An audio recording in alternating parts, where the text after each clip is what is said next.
મુંબઈ શહેર. મુંબઈ શહેરનું નામ આવે એટલે શું યાદ આવે? સખત ટ્રાફિક, એક જાગતું શહેર 24/7. આજે 25મા ફ્લોર પર આપણે ઊભા છીએ ડીએસપીની ઓફિસ પર. ઉષા નાયરજીને વેલકમ मैम. દરેક સ્ત્રી फिनेंशियली साउंड था, लिटरेट था. महिला और फिनेंस कैसे बिल्कुल लिंक्ड है. दोनों एफ से शुरू है.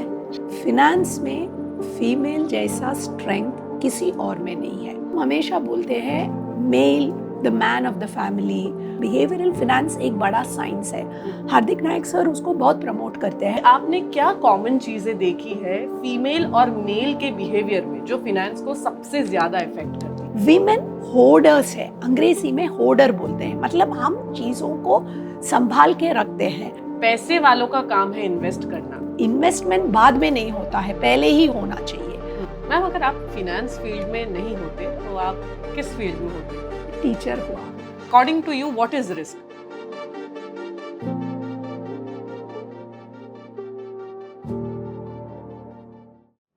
મુંબઈ શહેર.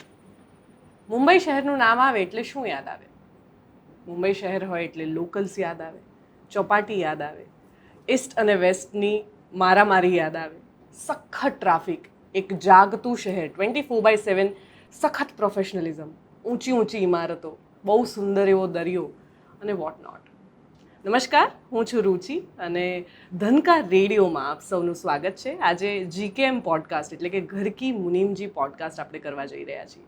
અને આજના જે આપણા ગેસ્ટ છે એ ઘર કી મુનિમજી વર્ડને બહુ જ સરસ રીતે રિપ્રેઝેન્ટ કરી શકે એમ છે. સો ઘર કી મુનિમજી વિશે વાત કરું તો ઘર કી મુનિમજી મારા માટે બહુ જ પ્રિય અને દિલની બહુ નજીક એવો શબ્દ છે. કારણ કે અમે જ્યારે આ કમ્યુનિટીની લોન્ચ કરી લગભગ 3 વર્ષથી આ કમ્યુનિટી અમે ચલાવી રહ્યા છીએ. અને આનો મૂળ ઉદ્દેશ્ય અમારો એ છે કે દરેક સ્ત્રી એ પછી કોઈ પણ પ્રોફેશનમાં હોય, ક્યાં તો હોમ મેકર હોય, ક્યાં તો વર્કિંગ પ્રોફેશનલ હોય, પાર્ટ ટાઈમ જોબ કરતા હોય, ફૂલ ટાઈમ જોબ કરતા હોય, એ દરેક સ્ત્રી ફિનાન્શિયલી સાઉન્ડ થાય, લિટરેટ થાય અને એમને એ હિંમત આપી શકાય કે આ તમારું જ કામ છે, તમારે જ કરવાનું છે. અને આ જે આપણી ચળવળ છે, આ જે મુહિમ છે એ હાર્દિક નાયક સરના પણ ખૂબ દિલની નજીક છે. ખૂબ વિચારીને ચાલુ કરવામાં આવેલી આ ચળવળ છે. અને આજના જે આપણા ગેસ્ટ છે એમણે પણ કેટલાક 20 વર્ષોથી આ પ્રોફેશનમાં કામ કર્યું છે. આ મ્યુચ્યુઅલ ફંડ અથવા તો ફિનાન્સને એવું કહેવાય કે એમની દરેક ઇમારતોના દરેક ફ્લોર પર એ પહોંચ્યા છે. નીચેથી લઈને આજે 25મા ફ્લોર પર આપણે ઊભા છીએ ડીએસપીની ઓફિસ પર. મારી સાથે બહુ જ દિલથી ખૂબ માનપૂર્વક વેલકમ કરો ઉષા નાયરજીને. Welcome ma'am, welcome. हमारा पॉडकास्ट में आपનું स्वागत है. अब हम हिंदी में बात करेंगे. सो उषा जी इस फील्ड में 20 साल से हैं. उन्होंने इस पूरे फिनेंस को घोल के पी लिया है, ऐसा कह सकते हैं. ट्रेनिंग से लेके आज डीएसपी की ऑफिस तक उन्होंने एक भी फील्ड इसमें छोड़ा नहीं है. और आज उनके साथ हम बात करने वाले हैं फिनेंस के बारे में, महिलाओं के बारे में, महिला और फिनेंस कैसे बिल्कुल लिंक्ड है उसके बारे में. सो मैम, सबसे पहला क्वेश्चन मैं आपसे यहीं से शुरुआत करना चाहूँगी कि आपको क्या लगता है कि फीमेल एंड फिनेंस का क्या रिलेशन है? दोनों एफ से शुरू है. सो बहुत अच्छा मिलन है दोनों का. एंड पर्सनली मुझे ये बहुत स्ट्रॉन्ग कन्विक्शन है, स्ट्रॉन्ग बिलीफ है कि फिनेंस में फीमेल जैसा स्ट्रेंथ किसी और में नहीं है. हम नॉर्मली मेल्स को ज़्यादा इसके ऊपर वो अपॉर्चुनिटी देते हैं. घर पे हो, ऑफिस में हो, या हम कोई भी फैक्ट्री में देखो, कहीं पे भी देखो, फिनेंस, अकाउंटिंग, जो गणित होता है वो हम हमेशा बोलते हैं male the man of the family. पापा करेंगे, हस्बैंड करेंगे, भाई देखेंगे, ऐसा होता है. अगर ससुराल में है तो ससुर जी करते हैं. सो दिस इज़ हाउ हमारा जो एनवायरनमेंट हुआ है. लेकिन अगर हम थोड़ा भी डीपली सोचने शुरू करेंगे, जैसे आपने बोला है, you can understand that female जो घर पे है उनका फिनेंस में जो ग्रिप है, जो क्वालिटीज़ एक अच्छे फिनेंस मैनेजर को चाहिए, जो हम आजकल बहुत बोलते हैं, क्योंकि बिहेवियरल फिनेंस एक बड़ा साइंस है। हार्दिक नायक सर उसको बहुत प्रमोट करते हैं। आपने भी वही बोला है कि फिनेंस से ज़्यादा वो बिहेवियर पे आप ध्यान देते, इसलिए ऐसा कम्युनिटी और सेशंस आप करते हैं। तो उसमें जब हम स्टडी करते हैं काफ़ी क्वालिटीज़ आते हैं। क्या क्वालिटी होना चाहिए एक अच्छे इन्वेस्टमेंट मैनेजर का, हमारे भाषा में बोलेगा तो फंड मैनेजर। वो सारे क्वालिटी जो है जो विमेन में ज़्यादा है। तो women are actually better finance managers.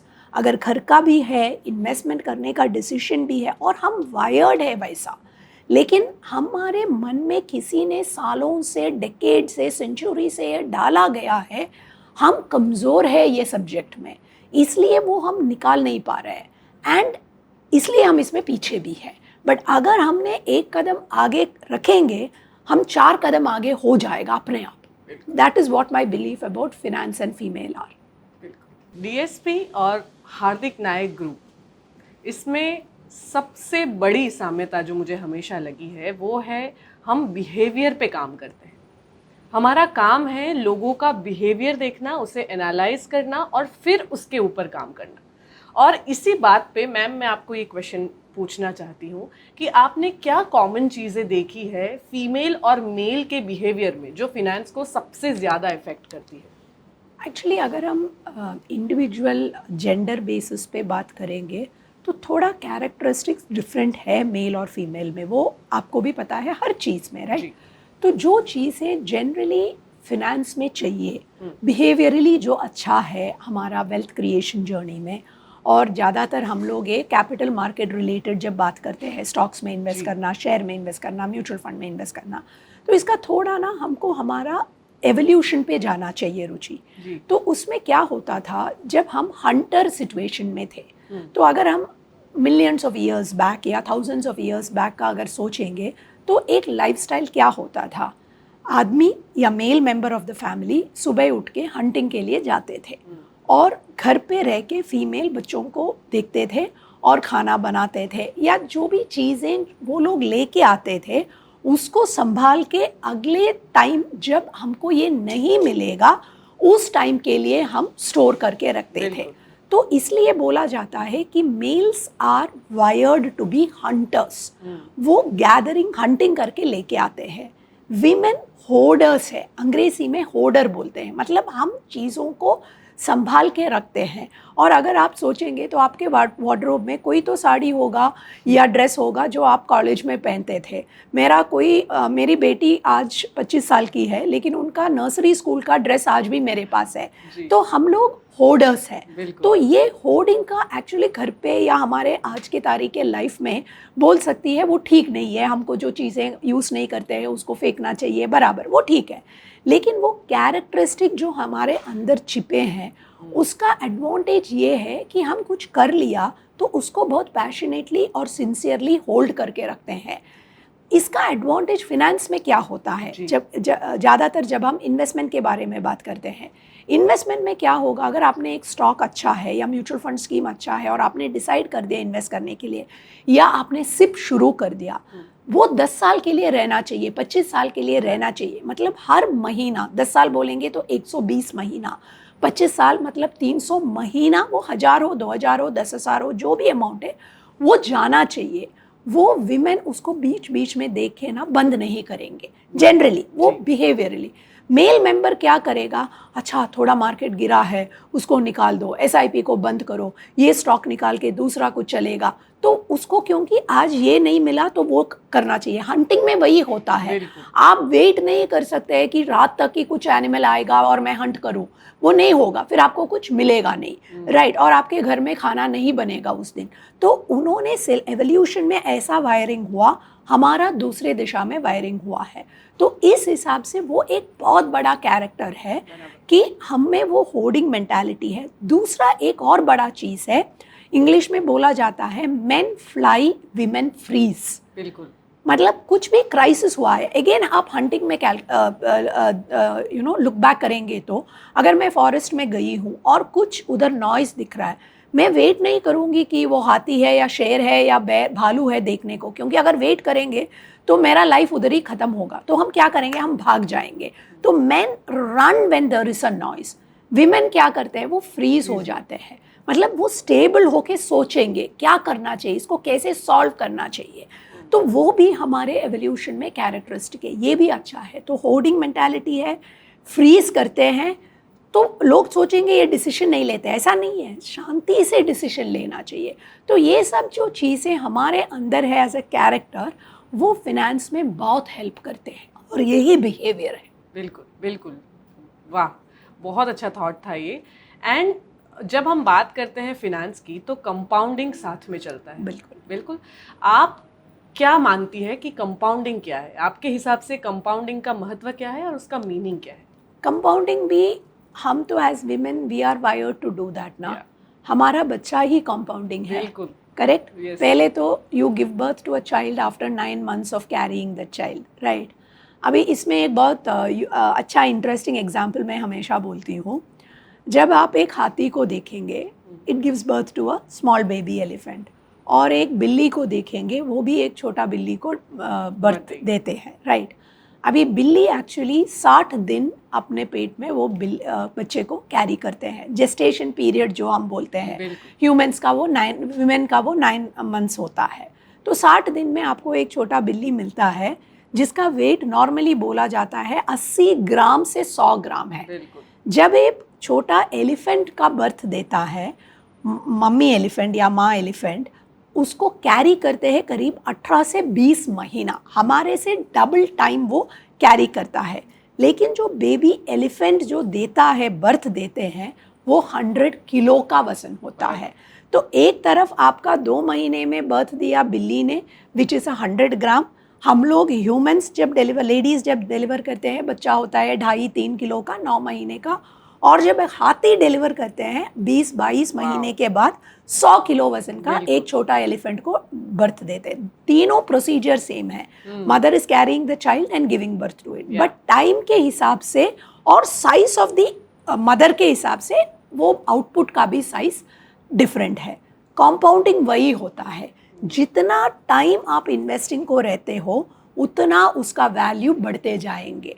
और एक और हमारे किचन में सबसे अच्छा एग्जाम्पल ये है कि पुराने ज़माने में, आजकल मैं हमेशा बोलती हूँ ब्रेड में फंगस आते ही नहीं है, तो क्या डाल के ब्रेड बनाते हैं मुझे पता नहीं, बट जब हमारे बचपन में हम घर पे ब्रेड लेके आते थे और 2-3 या 4 दिन वो ब्रेड बॉक्स में या कहीं पे रखे थे, पूरा फंगस आएगा, आना शुरू होगा। फिर 10 दिन के अंदर देखो और स्प्रेड हुआ होगा, 25 दिन के बाद वो ब्रेड ही नहीं लगेगा आपको, सिर्फ फंगस ही लगेगा। वो भी कंपाउंडिंग है, क्योंकि जितना टाइम लेट हो गया उतना उसमें फंगस ग्रो किया। अभी फंगस वाला ब्रेड हम खराब मानते हैं और हम फेंकते हैं, बट वो भी तो कंपाउंडिंग है। पहले दिन से लास्ट डे तक वो जितना बढ़ गया वही कंपाउंडिंग है, वही चीज़ बढ़ते बढ़ते गया है, आपका ही इन्वेस्टमेंट बढ़ते जा रहे हैं, वही कंपाउंडिंग है। वाह, बहुत अच्छा। सो पैसे की या फिनेंस की बात आती है तो जनरली लोग, जैसे आपने बोला कि फीमेल थोड़ा पीछे हट जाती है, लेकिन आप पिछले 20 साल से इस फील्ड में हैं, तो मुझे ये सवाल बहुत पहले से था कि क्या आपने कभी सोचा था कि आपको यही करना है, या आप कुछ और प्रिपेयर कर रही थी और आपका क्लिक हुआ और आप इस फील्ड तो में? दोनों बोल सकते हैं रुचि उसमें। एक्चुअली ये हुआ था, मुझे फिनेंस में कभी भी एक फीलिंग लाइक मुझसे होगा नहीं, वो कभी नहीं लगा था। बचपन से मुझे थोड़ा मेरा पॉकेट मनी का हिसाब रखना, उसको कैसे स्पेंड करना, क्या प्लानिंग करना है, वो मैंने बहुत अच्छे से करते थे। और उसका एक बहुत इम्पॉर्टेंट रीज़न था, मेरी मम्मी वो करती थी। मेरी मम्मी फिनेंस में बहुत इन्वॉल्व होते थे, घर के फिनेंस में वो भी काम करती थी, वो एम्प्लॉयड थी, लेकिन घर का फिनेंस जो हिसाब रखना, जो बैंक में जाना, इन्वेस्टिंग करना, तब तो इतना बाकी ऑप्शंस नहीं होते थे, बैंक्स होते थे, एफडी करते थे या कंपनी डिपॉजिट्स में इन्वेस्ट करते थे, जो भी है वो काफ़ी मेरे पापा के साथ इन्वॉल्व होते थे। और हमें भी बहुत सारे, मुझे पर्सनली बहुत बार बैंक भेजा है। मैं 8 साल की थी, 10 साल की थी, तब भी मैं बैंक जाते थे, टेलर के काउंटर पे जाके कैश विड्रॉ करके आते थे। तो एक चेक कैसे लिखते हैं, क्या लिखना, पे इन स्लिप होता था अगर आपको चेक जमा करना था, तो वो सब ऑनलाइन बैंकिंग का टाइम ही नहीं था तब ना। तो ये सब जो छोटे छोटे चीज़ें थे वो फिनेंस में मैं इन्वॉल्व होते थे और मम्मी मुझसे करवाती थी। तो उसके वजह से फिनेंस से या पैसे के मामले में डर नहीं होता था। मम्मी बाजार भेजती थी तो पैसा देते थे और बाहर आके हिसाब देना पड़ा उसको, कितना भिंडी लिया, क्या स्पेंड किया, क्या चावल लिया, प्रोविजंस। तो वो एक अकाउंटिंग का भी एक पर्सनालिटी डेवलप हुआ था। फिर गणित में थोड़ा स्ट्रॉन्ग था तो मैथ्स सीखे थे। फिर MBA जब किया, फिनेंस नेचुरली आया था और वो कंटिन्यू होके गई थी। तो I won't say it was a natural choice, but उसमें कभी भी मुझे डर नहीं लगी थी। और जब काम ऐसा करना चालू हुआ, जब हार्दिक नायक जी हो या ऐसे कितने डिस्ट्रीब्यूटर से मिले हैं, और मुझे हमेशा लगता है कि जो काम हम करते हैं उसमें दुआ मिलते हैं, क्योंकि एक फैमिली का फिनेंशियल डिफरेंस आप बना सकते हो। हम हमेशा डॉक्टर को भगवान बोलते हैं, वकील को भगवान बोलते हैं, बट उनके साथ पास हम तब जाते हैं जब हमको कुछ तकलीफ होता है। मैं बिना तकलीफ एक डॉक्टर के पास कभी नहीं जाऊंगी। यस, बहुत तकलीफ में है, उन्होंने मुझे अच्छा कर दिया तो मुझे बहुत फील गुड होता है उनके प्रति।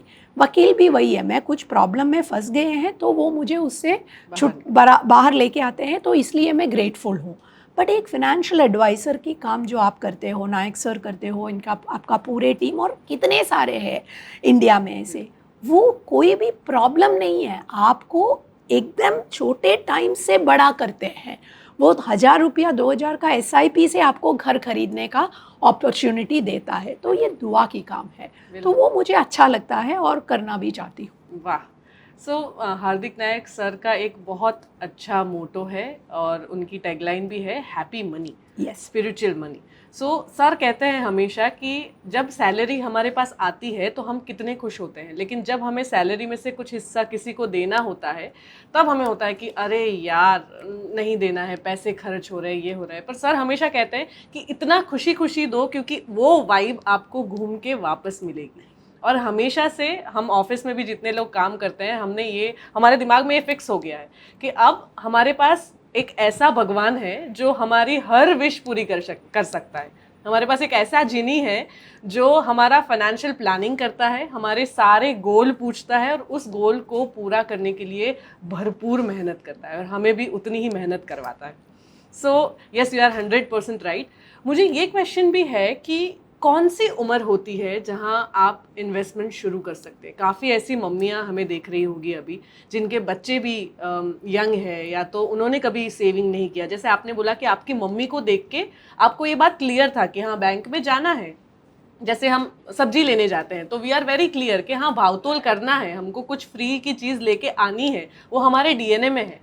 तो जो बच्चे अभी नए हैं, यंग हैं, उनको इन्वेस्टमेंट कब से स्टार्ट करना चाहिए? जो फीमेल्स ऐसी हैं जिन्होंने आज तक कभी सेविंग इन्वेस्टमेंट नहीं किया है, तो उनको कब से शुरू करना है? उनके लिए क्या टिप है?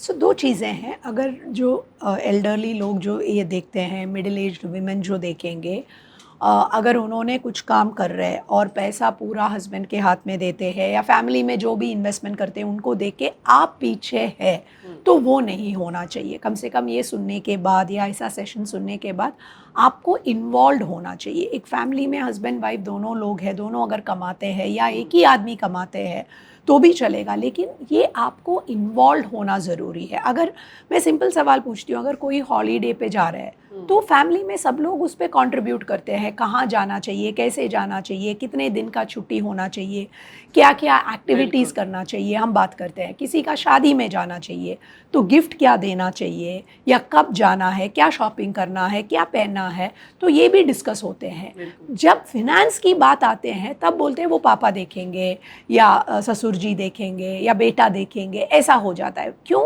वो एक चीज़ में इन्वॉल्व नहीं होते हैं। तो पहले तो इन्वॉल्व होना चाहिए। लेडीज़ जो उसमें इन्वॉल्व नहीं है तो इन्वॉल्व होना चाहिए।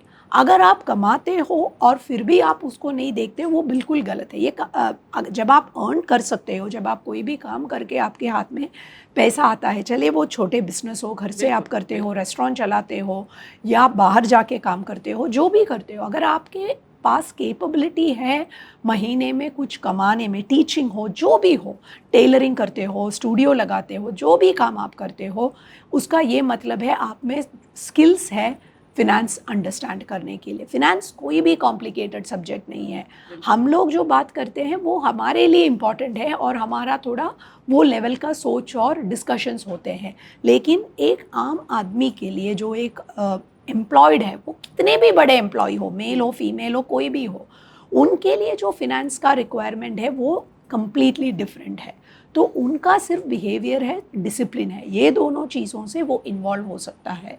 और इससे सिंपल कुछ चीज़ें नहीं, एक्चुअली एक कुकिंग, एक गुजराती कढ़ी बनाना या ढोकला बनाना, खांडवी बनाना, मुझे लगता है फिनेंस से कॉम्प्लिकेटेड है। क्योंकि वो ठीक होगा या नहीं पता नहीं ना। जनरली जो लोग अच्छा खांडवी बनाते हैं हमेशा बोलते हैं, हाँ हर बार डाउट है कि वो निकलेगा क्या, वो सॉफ्ट होगा क्या, ग्लेस आएगा क्या। तो मैं बोलती हूँ खांडवी बनाना अगर आता है तो फिनेंस तो कुछ भी चीज़ नहीं है, इतना सिंपल है। बिल्कुल। और ગુજરાતી સ્ત્રીઓ ના લોહીમાં જ છે કમાણી કરવી, કારણ કે એક અથાણા બનાવવાથી લઈને, એક પાપડ બનાવવાથી લઈને, નાનો ગૃહ ઉદ્યોગ શરૂ કરવાથી લઈને, સોશિયલ મીડિયા ઉપર રેસિપી મૂકવાથી લઈને, એવી નાની નાની આદતો સ્ત્રીઓ, ખાસ કરીને ગુજરાતી સ્ત્રીઓના લોહીમાં, એમના ડીએનએમાં છે. તો જેમ મેમે કીધું એ પ્રમાણે કે ફિનાન્સ એક એટલો બધો ઇઝી સબ્જેક્ટ છે, જો તમારા ફંડા ક્લિયર હોય અથવા તો તમારી પાસે એડવાઇઝર્સ સારા હોય તો તમને आई डोंट थिंक सो આ બધી વસ્તુઓમાં ક્યારેય કન્ફ્યુઝન થઈ શકે. मैम मुझे बहुत बड़ा सवाल ये भी लगता है कि एक और एग्जांपल, सॉरी मैं इंटरप्ट कर रही हूँ, जो भी लेडीज ड्राइव करते हैं, हाँ. अभी तो ऑटोमेटिक गाड़ी हो गई है, 2 मैनुअल चलाते थे, 3 पेडल है और 2 टांग है, तो हम चलाते हैं, तो फिर फिनेंस कौन सी बड़ी तीर है, कुछ नहीं है। बिल्कुल बिल्कुल सही बात है. और अब तो ऐसा टाइम आ गया है, हमारी ही ऑफिस में मैं हूँ, मेरी एक कलीग है रमा करके, हम लोगों ने अभी नई नई गाड़ी ली है, लेकिन हमने ऑटो नहीं ली है, हमने मैनुअल ली है, क्योंकि हमें समझ में आता है कि गाड़ी चलाना क्या है, हमें गाड़ी चलाना पसंद है. हाँ. और उसमें हमें किक मिलती है. Right right. So yes, you are right. So जब बात करते हैं हम फिनेंस की, तो आपको क्या लगता है कि इन्वेस्टर्स को एजुकेट करना ज़्यादा मुश्किल है या एडवाइजर्स? एडवाइजर्स को एडवाइस एक्चुअली देना ज़्यादा डिफ़िकल्ट है। And pardon me for saying this.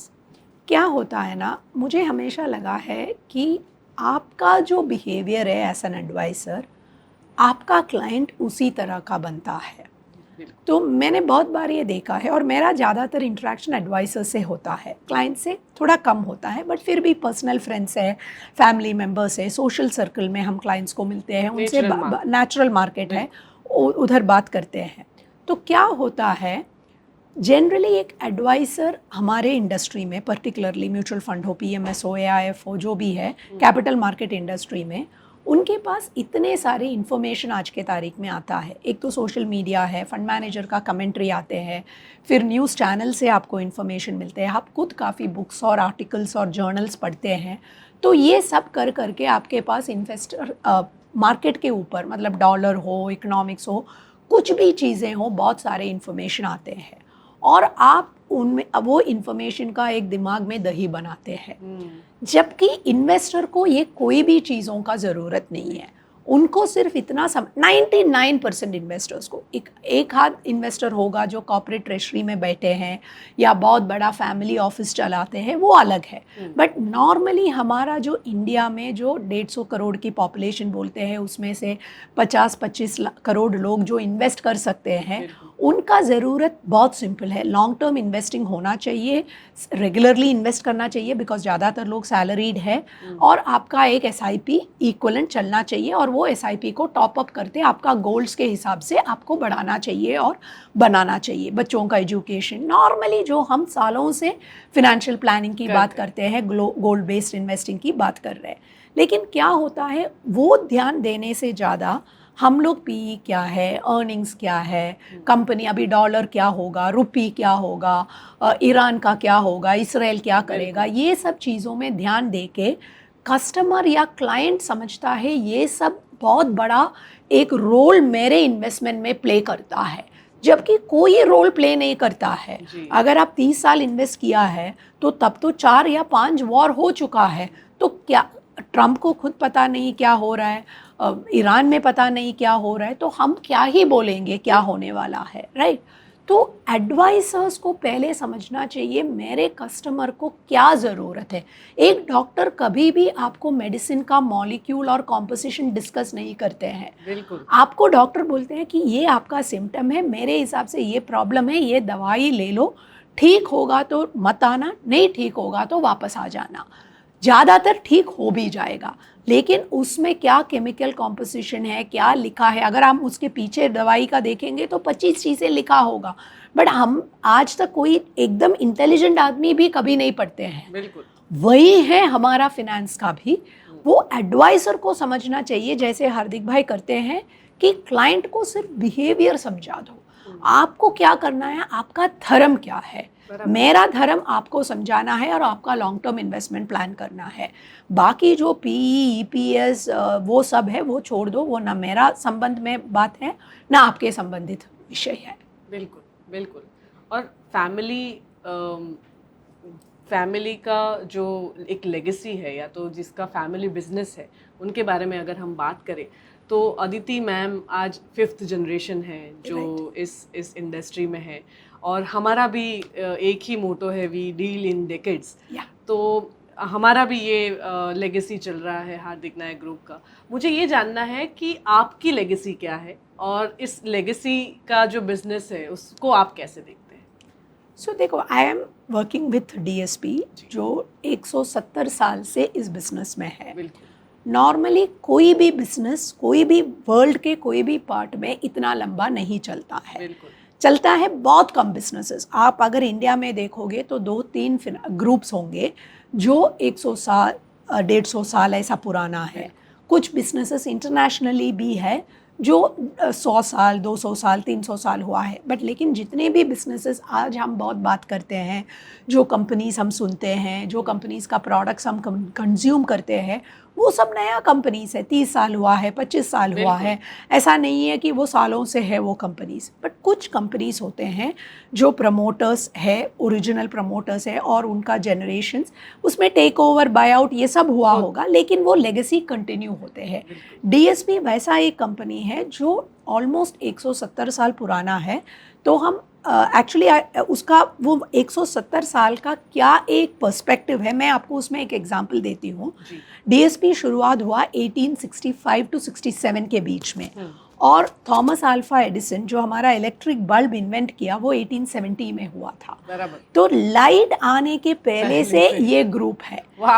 तो इतना पुराना ग्रुप है। आपको वो पर्सपेक्टिव, इलेक्ट्रिसिटी और वो इलेक्ट्रिक बल्ब का इन्वेंशन के पहले ये ग्रुप था और फैमिली में ही थे, और उनका 5th जनरेशन इस अदिति कोठारी जो हमारा आज का चेयरपर्सन है। तो लेगेसी मैटर्स। और जो आपने भी बोला वी डील इन डेकेड्स, वो क्लाइंट भी डेकेड्स में आपसे डील करना चाहिए और आप भी क्लाइंट के प्रति डेकेड्स में डील करते हैं। तो finance is always a business of decades, तभी आपको सक्सेस मिलता है। वाव। फिनेंस को लेके નાણાકીય આપણે જે વ્યવસ્થા કહીએ એમને લઈને ઘણી બધી મિથ, ઘણી બધી અંધશ્રદ્ધાઓ માર્કેટમાં કે વ્યવહારિક રીતે કે રિલેશન્સમાં તમે જુઓ છો। सो मेरा सवाल ये भी है कि पैसे वालों का काम है इन्वेस्ट करना, ये एक बहुत पुरानी मिथ है जो शायद कभी कभी अभी भी दिख रही है, उसके बारे में आपको क्या कहना है? इन्वेस्ट करना सिर्फ पैसे वालों की काम नहीं है। पैसा बनाएगा तो ही आप इन्वेस्ट कर सकते हैं। आप पैसा बनाने के बाद इन्वेस्ट नहीं करते हैं। जो इन्वेस्ट करते हैं, जो जिनके पास पैसा है, उन्होंने तो इन्वेस्ट किया है पहले जब पैसा नहीं था। बिल्कुल। तो इन्वेस्टमेंट ऐसा एक चीज़ है, वो आपको वेल्दी बनाता है। वेल्दी इन्वेस्ट नहीं करते हैं, वो उल्टा नहीं होता है। पहले इन्वेस्टमेंट आता है, मैं धीरे धीरे इन्वेस्टमेंट करूं तो मैं वेल्दी बन जाऊंगी। वेल्दी होने के बाद मैं इन्वेस्ट करूं, वो फिर आप वेल्दी कैसे बने हैं? कहीं पे भी इन्वेस्ट किया होगा, सिर्फ मैं स्टॉक मार्केट और म्यूचुअल फंड की बात नहीं करती हूँ, कहीं पे तो इन्वेस्ट किया आपने, आपके बिजनेस में इन्वेस्ट किया आपने, रियल एस्टेट में इन्वेस्ट किया आपने, गोल्ड में इन्वेस्ट किया, कुछ तो इन्वेस्टमेंट आपके बिजनेस में इन्वेस्ट किया, आपके एजुकेशन में इन्वेस्ट किया। तो इन्वेस्टमेंट ऐसा एक चीज़ है जिसके वजह से आप वेल्थ क्रिएशन की पाता वो पाथ पे आप आ सकती है. बिल्कुल. That is what it is. So investment बाद में नहीं होता है, पहले ही होना चाहिए. That is what your investment is. हम बोलते हैं ना, आप थोड़ा हेल्थ में इन्वेस्ट करो, बराबर. आप एक्सरसाइज करो तो आपका हेल्थ इंप्रूव होगा. आपको हेल्थ में इन्वेस्ट करना चाहिए, आपको पीस ऑफ माइंड में इन्वेस्ट करना चाहिए. तो वो तो पैसे से नहीं होता है ना. आपको बोलते हैं मेडिटेशन करो, योगा करो, कुछ सत्संग सुनो, शांति से बैठो, बीपी मत बढ़ाओ, ऐसा बोलते हैं. तो बिल्कुल. इन्वेस्टमेंट ऐसा एक चीज़ है जो आपको कोई भी चीज़ में वेल्दी बना सकते हैं. हेल्थ में वेल्थ होता है, पैसे का वेल्थ हो सकता है, कुछ और चीज़ें का वेल्थ होता है, आपका एक्सपीरियंसेस का वेल्थ ही हो सकता है. वो सब में आपको इन्वेस्ट करना चाहिए. पैसे की बात अगर करेंगे तो जितने भी कम आपका इनकम है, आपको इन्वेस्टमेंट चालू करना चाहिए. वो जब आप वो रोड से चलेंगे, जब वो पाथ आप आइडेंटिफाई करोगे, तभी आपको आगे जाके और कॉन्फिडेंटली कर सकते हैं. जैसा आपने बोला, गाड़ी लिया, मैनुअल गाड़ी लिया और आपको पसंद है और आप गाड़ी चलाएंगे, जितना आप चलाते हो आपको उतना कॉन्फिडेंस हो जाएगा. तो वही है ना, पहले दिन आपको उतना कॉन्फिडेंस नहीं होगा. हम सब ड्राइविंग सीखे होंगे, गाड़ी चलाते होंगे, लेकिन पहले दिन या पहले हफ्ता ऐसा कॉन्फिडेंस नहीं आएगा. बट 5 साल के बाद वो कोई बड़ी चीज़ नहीं है. कितने भी डिफ़िकल्ट रास्ते से हम गाड़ी मैनेज कर सकते हैं. पार्किंग करेंगे, निकाल देंगे, मार्केट एरिया में लेके जाएंगे, क्योंकि वो कॉन्फिडेंस और वो एक्सपीरियंस आ गया है. बहुत बड़े ट्रैफिक जैम में भी फंसे होंगे, सब कुछ हमने कर दिया होगा. तो वो एक्सपीरियंस सालों से आते हैं. इन्वेस्टिंग भी वैसा ही है. अगर आपने 5 साल, 8 साल, 10 साल इन्वेस्ट किया, मार्केट का उतार चढ़ाव आपने देखा है, तो जब अगली बार उतार चढ़ाव आता है, आपको लगेगा चाहिए ठीक है, ये मैंने देख लिया है, ये भी चला जाएगा और मुझे और इन्वेस्ट करना चाहिए.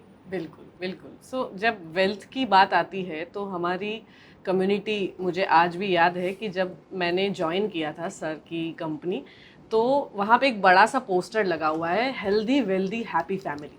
सो ये हमारी एक कम्युनिटी है, जो कोई भी क्लाइंट अगर हमारे साथ जुड़ा है तो वो हेल्दी होना चाहिए, वो वेल्दी रहना चाहिए और वो हैप्पी रहना चाहिए. और हम हमेशा काम कोई इंडिविजुअल इंसान, कोई व्यक्ति को देख के नहीं करते, हम फैमिली के साथ रिश्ता बनाते हैं और रिलेशनशिप चलाते हैं. सो इसी स्टेटमेंट को मैं अगर आगे लेके जाऊं तो आज भी लोगों का ये मानना है कि पैसे अलग अलग जगहों पे इन्वेस्ट करो, लेकिन समझ में नहीं आता है कि कहाँ इन्वेस्ट करना चाहिए. तो आपके हिसाब से जो नया इन्वेस्टमेंट शुरू करना चाहते हैं, वो मेल हो फीमेल हो कोई भी हो, आपको क्या लगता है कि कैसे अपने एसेट को अलोकेट करना चाहिए, या तो कैसे वो अलग अलग जगहों पे इन्वेस्ट कर सकते हैं? तो सबसे पहले मैं ये बोलूँगी कि आपको एक एडवाइज़र के पास जाना चाहिए. और आपका जो करंट एज है, जो इनकम लेवल है, आपका जो लायबिलिटीज़ है, आपका जो कमिटमेंट्स है, ये सब चीज़ें उनके साथ आपको डिस्कस करना चाहिए. जब आप उनके साथ डिस्कस करते हो, उनको पता है आप लाइफ के कौन से सिचुएशन में है, आपका इनकम क्या है, अगले 2 साल में आपका क्या एक्सपेंडिचर हो सकता है, और हर आदमी का सिचुएशन डिफरेंट है. तो आपको एक कस्टमाइज्ड सॉल्यूशन मिलना चाहिए. क्योंकि अगर हम घर बनाते हैं तो हम वही करते हैं, हम इंटीरियर डिज़ाइनर के पास जाते हैं और वो आपके घर के लेआउट, सूरज का व्यू कहाँ से है या लाइट कहाँ से आते हैं, ईस्ट फेसिंग है, वेस्ट फेसिंग है, बाथरूम कहाँ रखना चाहिए, वास्तु इनकॉर्पोरेट करना चाहिए, साइज़ क्या है, ये सब, कौन से सिटी में आप रहते हो, कौन से माले में आपका फ्लैट है, ये सब देख के आपका इंटीरियर डिज़ाइन करते हैं. आर्किटेक्ट भी वैसे ही करते हैं. तो जब वो शायद 50 घर बनाते होंगे, 100 घर बनाते होंगे, लेकिन हर घर वो अलग अलग वो एनवायरनमेंट को देखे और जो बजट देखे और जो कपल है, फैमिली है, उनका नीड्स देखे, एल्डरली है, यंग है, छोटे बच्चे हैं, वो देखे घर बनाते हैं या डिज़ाइन करते हैं. बिल्कुल. नहीं तो जब उनको हम घर देते हैं वो सिर्फ 4 दीवारें होते हैं. सिमिलरली इन्वेस्टिंग में भी जब एडवाइज़र के पास आप जाते हैं, वो अलग अलग तरीके से आपसे बात करके, सवाल पूछ के, क्वेश्चनेयर करके, आपका सिचुएशन को समझ के फिर आपको एक सोल्यूशन देंगे. अगर मैं बोलूँ नहीं, everybody put 20% in gold, 20% in fix deposit, वो सोल्यूशन बनेगा ही नहीं. वो डिफरेंट है, हर आदमी के लिए वो डिफरेंट है, हर तौर पे वो डिफरेंट होता है. आज मैं 40 साल की हूँ तो मेरा एक सिचुएशन है, बट जब 60 साल की होंगे तब सिचुएशन अलग होंगे. तो रिव्यू करना पड़ेगा, रिवाइज करना पड़ेगा आपके प्लान को. तो उस हिसाब से आप एडवाइज़र के पास जाके खुला बात करेंगे तो आपका पोर्टफोलियो बनेगा, और वही एक ही तरीका है मेरे हिसाब से. बिल्कुल बिल्कुल। सो पोर्टफोलियो रिव्यू करना भी उतना ही ज़रूरी है, मतलब Yes. अगर आप कहीं और भी इन्वेस्टमेंट कर रहे हैं तो आपको चेक करवाना ज़रूरी है। जैसे बिल्कुल हम ज़रूरी। दूसरा ओपिनियन लेते हैं, बिल्कुल। जब भी हम ऑपरेशन या किसी बड़े सर्जरी के लिए जाने वाले होते हैं तो बराबर। हम दूसरा ओपिनियन लेना ज़रूरी समझते हैं कि क्या बिल्कुल, हमारा बिल्कुल। पोर्टफोलियो सही है। करेक्ट। वो करना बिल्कुल ज़रूरी सही, है। बहुत इम्पोर्टेंट है। सो जब हम हमारे पॉडकास्ट के आखिरी पड़ाव पे हैं तो मैम मुझे एक क्वेश्चन आपसे पूछना है कि डीएसपी और हार्दिक नायक ग्रुप, ये दोनों में साम्यताएं कौन सी है जो आपको पसंद है? सबसे बड़ा इंटरेस्टिंग पार्ट ये है कि दोनों का जो विजन है इन्वेस्टर फर्स्ट, और हमेशा लॉन्ग टर्म की बात करते हैं। लॉन्ग टर्म हम सब बात करते हैं, ऐसा नहीं है, वो तो अभी बहुत क्लीशेड एक Yes. टर्मिनोलॉजी हो चुकी है। लेकिन असली में लॉन्ग टर्म होता क्या है? और लॉन्ग टर्म का मतलब ये नहीं है सिर्फ इन्वेस्ट करो और भूल जाओ, वो ऐसा नहीं होता है। आपको पोर्टफोलियो का रिव्यू करना चाहिए। जब वक्त सही नहीं है तो ज़्यादा पैसा डालना चाहिए, टॉप अप करना चाहिए। अगर बहुत अच्छा रिटर्न मिला है तो पोर्टफोलियो को रीबैलेंस करना चाहिए, और कॉन्स्टेंटली क्लाइंट का बिहेवियर को इन्फ्लुएंस करके लॉन्ग टर्म में इन्वेस्ट करना है, वो सिखाना चाहिए। तो हम एज अ म्यूचुअल फंड भी वही सोचते हैं। हम लोग जो भी चीज़ आपको लॉन्ग टर्म के लिए फ़ायदा देंगे, तो काफ़ी चीज़ें ऐसा हो सकता है कि आज वो इंटरेस्टिंग नहीं है और आज वो करने से आपको बहुत डर है।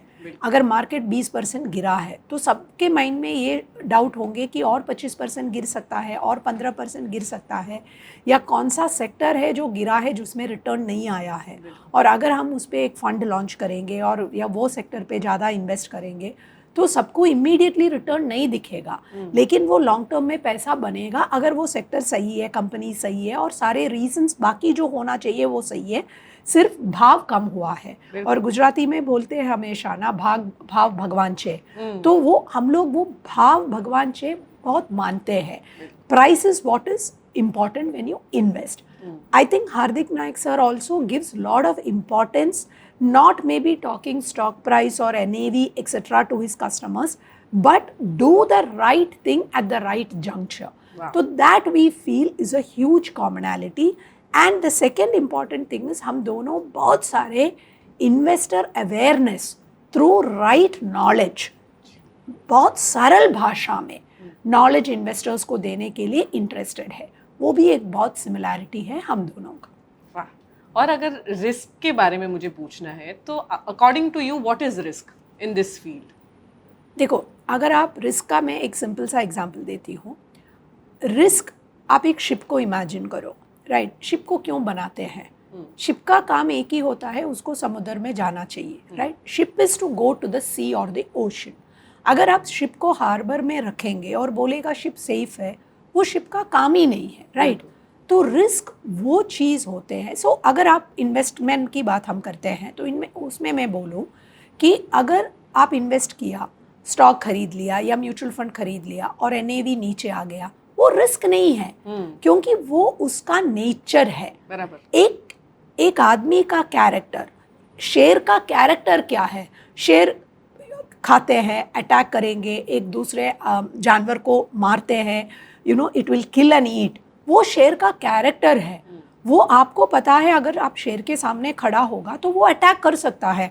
आप ये नहीं बोलेंगे कि अरे मैंने शेर के सामने खड़ा था और इतना रिस्क हुआ कि वो मुझे अटैक किया है। आपको पता है it is a character of the beast, वो हम, या कैरेक्टर ऑफ द एनिमल, उसका स्वभाव है, हम बोलते हैं, राइट? तो स्टॉक मार्केट का स्वभाव क्या है? उतार चढ़ाव स्टॉक मार्केट का स्वभाव है, वो रिस्क नहीं है। रिस्क वो चीज़ होता है टोटली अनएक्सपेक्टेड कुछ होते हैं, मतलब आप उसको एक्सपेक्ट ही नहीं करते हैं, या आपका जो एक्सपेक्टेड आउटकम से बहुत हटके कुछ हुआ। सिंपल एग्जांपल बोलूँ तो मैं वंदे भारत में बॉम्बे से अहमदाबाद जा रही हूँ, मुझे पता है ये गाड़ी 6 घंटा 8 घंटा लगता है। अगर हर दिन वो टाइम पे जाता है, 5 मिनट 8 मिनट लेट होता है, एक दिन अचानक वो 5 घंटा लेट हो गया, ये मेरा एक्सपेक्टेशन से बाहर है। तो ऐसा कुछ होना मेरे लिए रिस्क है, क्योंकि अगर मैं इंटरव्यू के लिए जा रही हूँ या क्लाइंट को मिलने को जा रही हूँ या कोई डॉक्टर का अपॉइंटमेंट के लिए जा रही हूँ, शादी में जा रही हूँ, तो मेरा वो प्लान कंप्लीटली डीरेल्ड हो गया, बराबर? वो रिस्क है। जो नॉर्मल आउटकम क्या था, 1 बजे पहुंचेंगे, 1:30 बजे पहुंचेगा, ठीक है, वो 2 बजे पहुंचता है, वो कोई रिस्क नहीं है, थोड़ा 19-20 का फ़र्क होता है। लेकिन शाम को 6 बजे पहुंचेगा तो मेरा पूरा पर्पस चेंज हो गया। मैं किस चीज़ के लिए जा रहे थे वो मैं कर नहीं पाऊंगी, वो रिस्क है। तो एक्सपेक्टेड आउटकम से हट के बहुत कुछ होता है, वो रिस्क होता है। उतार चढ़ाव को हम लोग रिस्क मानते हैं। स्टॉक मार्केट का उतार चढ़ाव एक रिस्क है ही नहीं, वो स्वभाव है। वो जैसे जानवर का, शेर का अटैक करना, मार के खाना उसका स्वभाव है, वैसा ही वो बनाया है, वो इसका भी स्वभाव है, मार्केट का स्वभाव है। तो उतार चढ़ाव मान के जाना वो रिस्क नहीं है। रिस्क इज एक्सपेक्टेड आउटकम से हट के कुछ होता है तो वो रिस्क होता है। परफेक्ट। मैम, अगर आप फिनेंस फील्ड में नहीं होते तो आप किस फील्ड में होते? टीचर हुआ होगा। हाँ, वो मुझे समझ में आ रहा है, क्योंकि इतने इजीली आपने इतने सिंपल एग्जाम्पल्स से इतनी टफ, जो लोगों को टफ लगती है, बातें समझाई है। So thank you. Last segment है हमारा, कुछ भी बिल्कुल सोचे बिना आपको जवाब देना है, ठीक है? SIP या लमसम? SIP। इक्विटी या FD for a 30-year-old? Equity 100%। एक बुक जो आप इन्वेस्टर्स को रेकमेंड करना चाहते हैं? तो एक है, सिंपल पढ़ सकते हैं, साइकोलॉजी ऑफ मनी। मेरा पर्सनल फेवरेट है वन अपॉन वॉल स्ट्रीट, जो पीटर लिंच का लिखा हुआ बुक है। और अगर मुझे आप पूछे कि आपको कौन से पसंद है, तो श्री हार्दिक नायक की एक बुक है, उनका नाम है पैसा नी खेती। जनरली लोग बोलते हैं कि मतलब हमने घर पे सुना होगा कि पैसे झाड़ पे नहीं उगे हैं, right. हम बोलते हैं बिल्कुल झाड़ पे उग सकते हैं अगर अच्छा, आप ध्यान nice. से उसके ऊपर काम करेंगे तो। मार्केट क्रैश अगर होता है तो आप क्या करते हैं? पैसा लगा देंगे। परफेक्ट। बच्चों को अगर इन्वेस्टमेंट लेसन देना है कि आज से शुरू करना है, तो वो क्या होगा? बच्चों को आपके फैमिली के बजटिंग में इन्वॉल्व करिए, छोटे छोटे चीज़ें उनको दे दीजिए।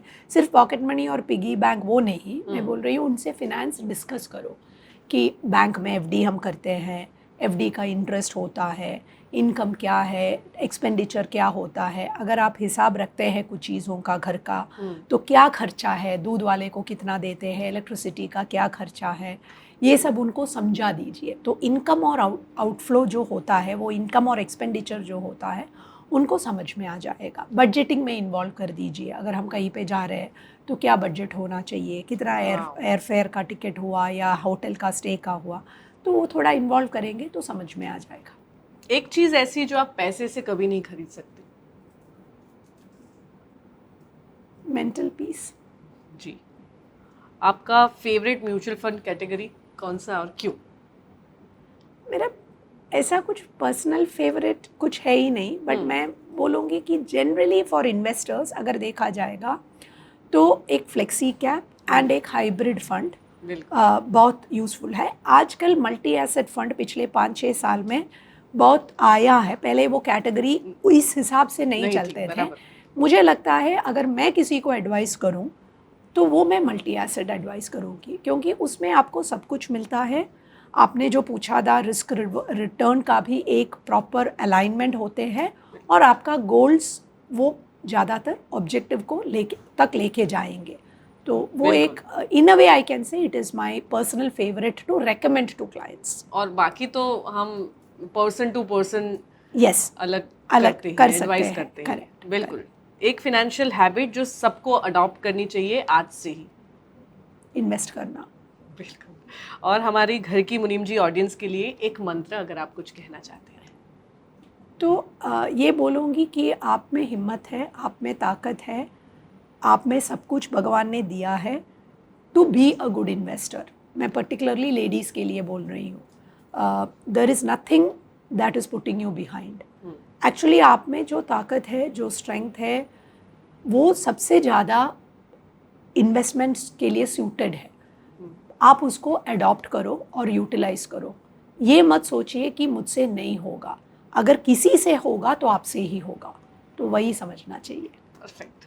सो बहुत इंटरेस्टिंग सेशन था। आई गेस जो भी लोग नए इन्वेस्टर्स हैं या तो जिन्होंने आज तक इन्वेस्टमेंट नहीं किया है, और ट्रस्ट मी बहुत सारे लोग ऐसे हैं, तो उनके लिए इतनी सिंपल भाषा में आपने समझाया कि रिस्क क्या होता है, कंपाउंडिंग क्या होता है, क्यों पोर्टफोलियो रिव्यू करना ज़रूरी है, क्यों इन्वेस्टमेंट करना ज़रूरी है, क्यों फीमेल्स ऐसी है कि वो अगर इन्वेस्टर नहीं है तो कौन है।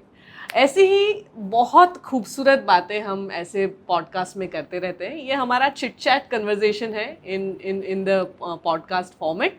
और आप सुन रहे हैं धन का रेडियो। धन का रेडियो है जो कि 7 से 8 सेगमेंट चलाता है, जिसमें आपको अलग अलग टाइम पे अलग अलग सब्जेक्ट पे अलग अलग एक्सपर्ट के साथ कुछ ऐसी बातें जानने को मिलेगी जो आपके लिए खूब बहुत बहुत बहुत ज़्यादा इम्पॉर्टेंट है, यूज़फुल है। ठीक है, अगले टाइम नए एक्सपर्ट के साथ, नए मेहमान के साथ मिलेंगे। उससे पहले ma'am, thank you so much. Pleasure मुझे is mine. बहुत बहुत अच्छा लगा आपसे बात करके। Thank And you very much. बहुत जल्दी मुझे मिलेंगे। भी बहुत अच्छी लगी, बिल्कुल, और बहुत एंजॉय किया। Thank you. आप बिल्कुल नवसारी सूरत आइए, हम वहाँ पे भी कुछ मज़े करेंगे, कुछ ठीक है। कुछ नया करेंगे। Thank you thank you so much. जय श्री कृष्ण।